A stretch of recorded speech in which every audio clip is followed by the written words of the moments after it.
Right, so for today's video, we have an update on a situation that I was fully convinced we were never going to speak about again. And the main reason for that is because the last time I spoke about it was over 2 years ago. But recently I've been made aware that there's actually a big update. So we're going to be doing a bit of like a recap as to what the situation is. Usually I try and do this like very quickly. I'm going to try and go through it quickly. But honestly, before planning this video, I had forgot like 99% of the details. So we are going to go through the key points and then we're actually going to get to the new update. And it's a bit of an update regarding the lawsuit that was happening. Also, completely unrelated, you might notice that the background isn't bright blue at the minute. This room is going through a few changes right now.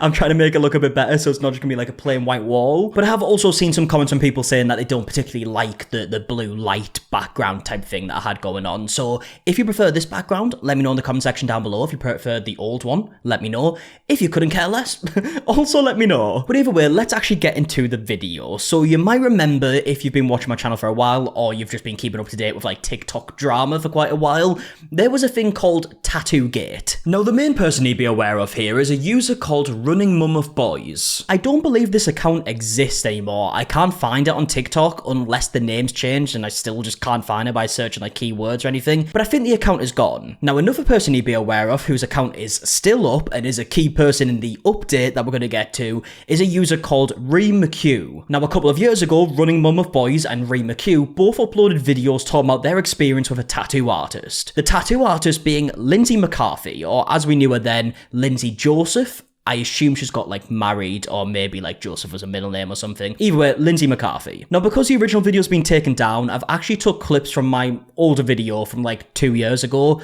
kind of talking about this, which means it might seem a bit choppy, you know, because like I play the video, then I kind of talk, then I play the video. So if you see some random cuts, that's a reason. And then also on top of that, you might actually hear my younger self saying a few things over the clips at points. Apparently 2 years ago, I made like random noises while the videos were playing. I didn't know that until I kind of planned this video, but either way, just letting you know. So Running Mum of Boys uploaded a video talking about how she wanted a tattoo. She found this tattoo artist, Lindsay, and it started off somewhat normal. A consultation was $180. I say somewhat normal because that's actually very low in comparison to some of the prices that we're going to hear later on. But in my personal experience, that still isn't normal. I've never paid for a consultation before. That's usually free and then you pay for the tattoo later, but what do I know? Story time, hopefully one part. I'm going to try to go as fast as I can. So I wanted a tattoo by this artist who I love, who's very talented on Instagram.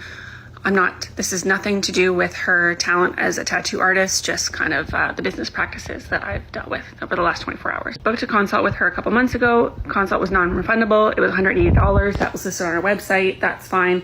I paid that. We had a Zoom consult on Friday. We then find out there were multiple options for the designs, and we kind of hear like the prices for each option. Back then when I originally spoke about the situation, I was very confused by this whole like option thing that was going on here. I'd never heard that before, and that was when I actually didn't have any tattoos personally, I believe. Now I've got over 20 tattoos or something like that, like smaller tattoos, but either way I've had like 10 to 15 tattoo appointments at this point, and I've never heard anything similar to this. She then proceeded to tell me, after I had already booked I had paid for the consult, she told me that she had these 3 options for her design fee. So she charges a design fee to design her tattoos.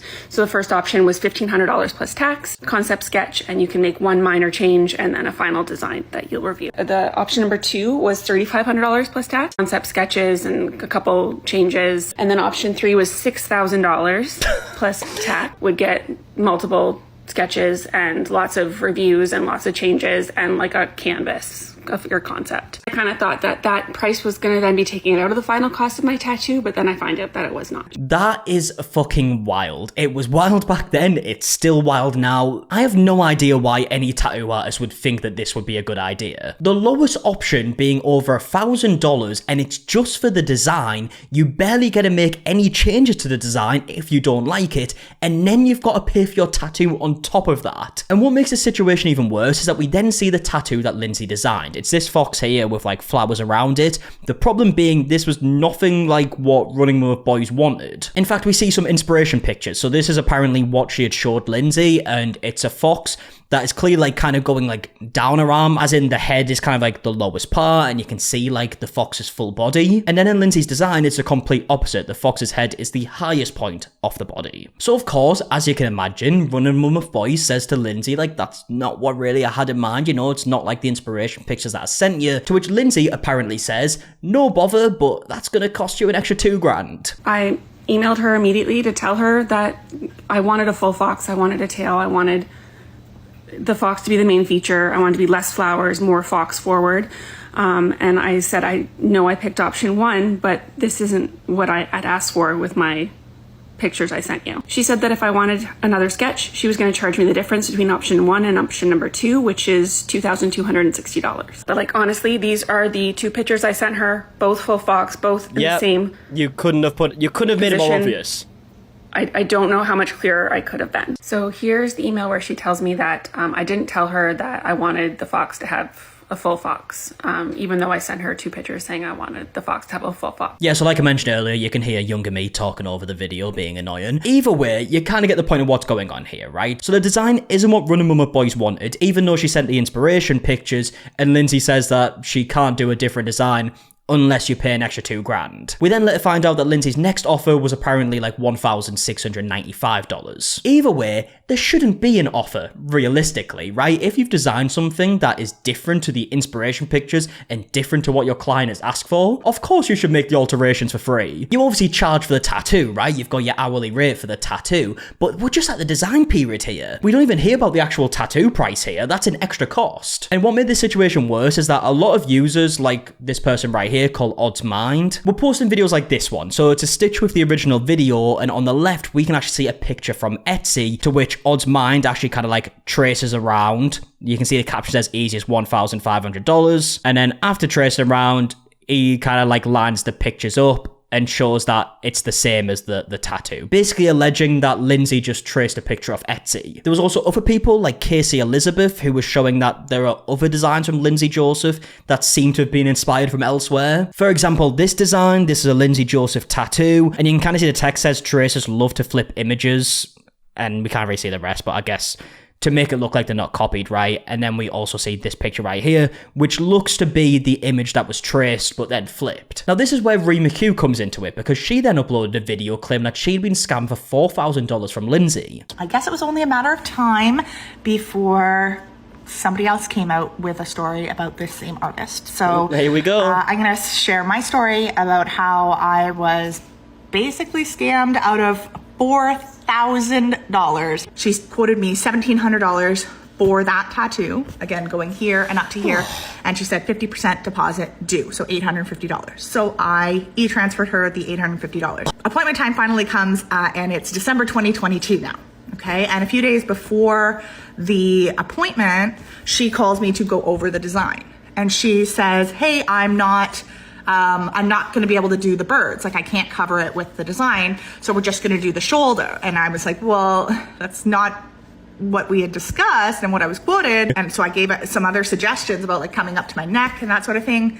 And she said, if you want to change the design, then you have to pay a whole new consultation. Yes, I do just want to make it very clear. These are obviously all allegations. I don't know what is 100% true, because I've never tried getting a tattoo from Lindsay. But what we're hearing here is that Lindsay apparently changed the design that Ree wanted because for whatever reason it wouldn't work. To which Ree replies like, okay, right, maybe we could work it this way and then it would work. To which Lindsay apparently replies, okay, but then you'd have to pay for that. Even though she was the one who said it had to be changed in the first place. I remember as well when we spoke about this a couple of years ago, like we were going down the rabbit hole, right? Like there was this other mentor who was teaching a bunch of tattoo artists like Lindsay this whole like pricing system to get the most out of their work. And it just baffles me because of course this would be called out eventually. Like if this is actually how the situation's played out, this is so bad. Now Ree also went on to explain that she showed up for the tattoo, she got there around 9 AM, the tattoo didn't actually get started till about 1 PM,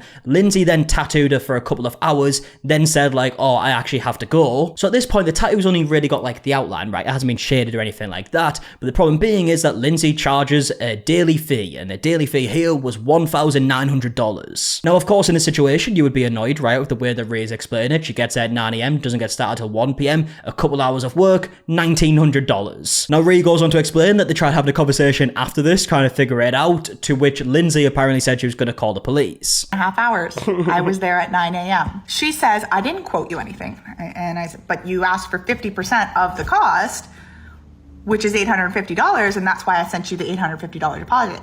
She said, nope, that's just my deposits. I charge a daily rate. So if you don't want to have the cops called on you, you need to pay me $1,900 today. And then where we kind of left the situation was after Rhea uploaded this video, she ended up receiving a legal letter saying that she was defaming Lindsay. I've come to you, my TikTok family, for advice. Please help me. What should I do next? So just a quick summary of the letter that I received. Basically it's regarding false and defamatory statements posted on TikTok videos. It's claiming that I defamed Ms. Joseph by incorrectly asserting that she has engaged in dishonest business practices, scammed me and other clients for financial gain, and has had police complaints made against her. And that is basically where we left the situation. Now, since then, there's been an ongoing legal battle. I had no idea that this situation was still ongoing, but it is. Now, Lindsay went on to sue both creators, and unfortunately they've been dealing with this ever since, and Rhea has recently uploaded a couple of videos kind of giving an update on the situation. Yeah, I haven't really shared a lot of updates about this because my lawyer didn't want me to, but I was sued for over $2 million. We had to defend against this separately, the other creator and I, and it has been, I don't know, a life-draining shit show. Now, they did try getting the lawsuit thrown out, but unfortunately it was actually denied. We initially tried to get the lawsuit thrown out with an anti-slap motion, but that was denied because this is apparently not in the public interest. Which I've got to say, when I heard this, I was very confused. Like, how could this not be in the public interest? Again, if you remember, this was a massive situation kind of when it was all happening. And of course, the videos were being posted, kind of given their experience, but also to inform people, like to warn people, you know, in case you might be going to get a tattoo from Lindsay in the future. And as we can see here on the Reporters Committee, it says anti-slap laws are meant to provide a remedy to slap suits. Anti-slap laws are intended to prevent people from using court and potential threats of a lawsuit to intimidate people who are experiencing their First Amendment rights. In terms of reporting, news organizations and individual journalists can use anti-slap statutes to protect themselves from the financial threat of a groundless defamation case brought by a subject of an enterprise or investigative story. Now, of course, they're not like journalists or anything like that, so I guess maybe that could be your argument. But at the end of the day, they did come to TikTok and explained their experience, which they have every right to do so. And to me personally, right, in the opinion of someone who is clearly not a lawyer, but in my opinion, it really does feel like Lindsay just sued these creators to basically shut them up. And unless Lindsay has concrete proof that they just straight up lied in their videos that she hasn't made public, to the best of my knowledge, then I don't really see how this could be a defamation case. Now, it is important to note here that this is an ongoing lawsuit, right? So we don't know what the conclusion is. Just because the anti-slap motion was denied doesn't mean they lost the lawsuit. In fact, we later learned that it hasn't even went to trial yet. Now, as we'll see later on, Lindsay is claiming that she won the lawsuit, and I guess her reason for that is because the anti-slap motion was denied, which of course doesn't really mean that. But from everything I'm seeing here, it does seem like it is an ongoing situation, and Rhea actually goes on to explain that she has spent over 100 grand in legal fees. It's been tough. I know myself, I've spent over $100,000 Canadian dollars just to my lawyer in trying to defend myself, and we are not even to trial or anything. It has been almost a year since we've had any sort of movement on the case. We don't know what's going to happen.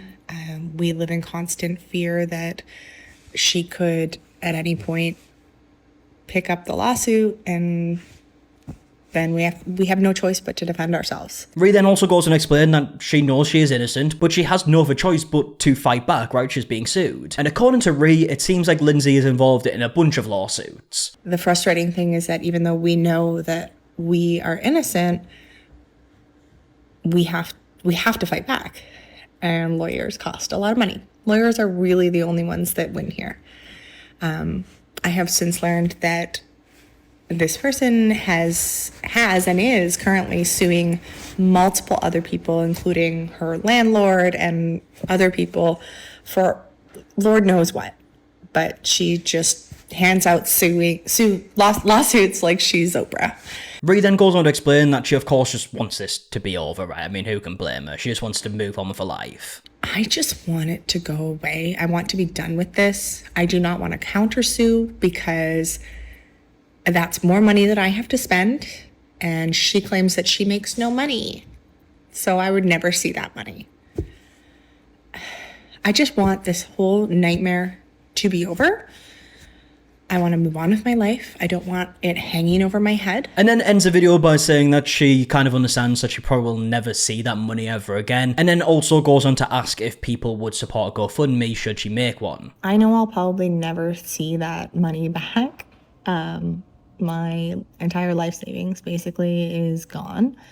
I don't even know if it's worth it to attempt to do a GoFundMe or anything like that. I don't even know if anybody would support that. Let me know if you would.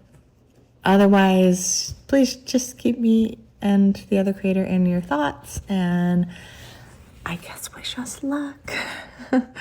Yeah, I mean, I can't believe that this situation is still ongoing.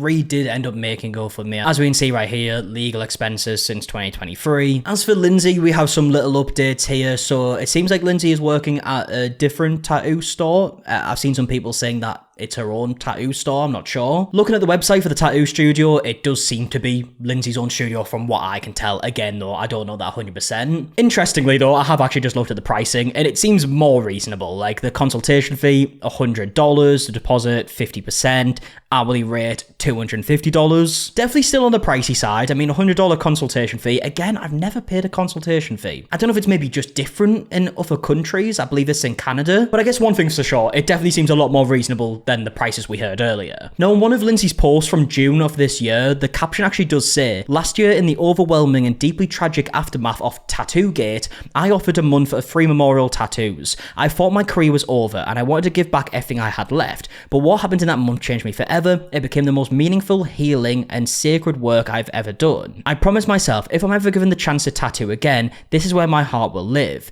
helping people feel closer to those they've lost. Now here I stand, 1 year later, machine in hand, and my purpose even clearer." And then goes on to give some details of like the studio and what they're doing. There is also a part at the end of this caption that says, "Please stay tuned for more updates. I understand that everyone is waiting to hear my story and I'm working towards sharing it," which I assume is surrounding like Tattoo-gate, since she mentioned it earlier in the post. So maybe there will be like a statement in the future. Now, a more direct response that we have from Lindsay here is actually a response to a negative review left on the studio. It's basically this comment right here. It's a pretty long one, but kind of talking about like the whole like Tattoo-gate situation. And then we can see his reply that says, "Did you know that this case went to Superior Court of Canada in Toronto in August 2024, and the 2 TikTok women you are referring to lost horribly?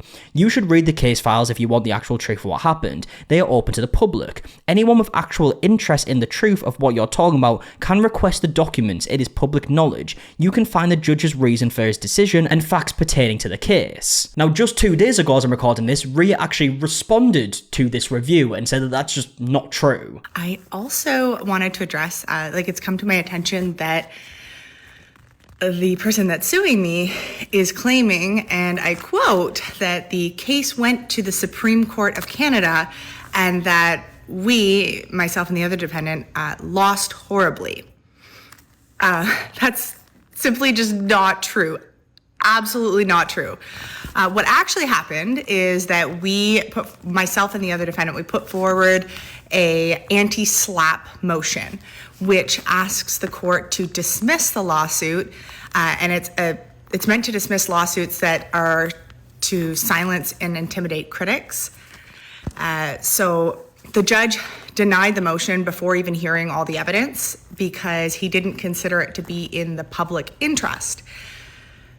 Even though our intent with posting our experiences was to protect the public. And that's what we were banking on, but we can't argue with what the judge said, and it would cost us more money to go back and try and overturn that decision. And then Rhea goes on to explain that just because that was denied doesn't mean that they lost the lawsuit like horribly. But in no way, it does not mean that we've lost at all. All the evidence and the full statements haven't even been heard in court yet. There's still so much more to go. We haven't even got to a trial date yet. As I said, everything's kind of been at a standstill for a year. We have not heard anything. I'm hoping it never goes forward, but as my lawyer said, she could just pick it up at any point and continue things. So I have no idea when or if it will ever end, and that is the scary part. So we're just always kind of in an open lawsuit. Yeah, I mean, again, it's just an incredibly shitty situation. Like, in my opinion, there's absolutely no reason why it should have went this far. I mean, we never really got too much of a response from Lindsay that proved, like, these videos wrong, so I wonder if we'll actually ever get that. And I mean, at the end of the day, it was just a few people posting their experiences and, like, helping people who might potentially be getting a tattoo from this artist. And if everything that they said in the videos was true, it's not defamation. Now, with that all being said, I would love to know your opinions in the comment section down below on everything that we spoke about in today's video. I bet you also didn't think that I would be talking about this situation again. I mean, like I said earlier, I had no idea that it was even still like an ongoing thing, and hopefully it does actually come to like a full conclusion at some point. But yeah, like I said, let me know your thoughts in the comment section down below, and I'm gonna leave it there. So if you did enjoy, please leave a like down below, subscribe if you are new. Also, if you're interested in some other content, me and Emily have a channel where I've been recently uploading some like travel vlog type videos. If you're interested in that, that's linked in the description. And yeah, until the next one, I'll see you guys in a bit. All right, goodbye.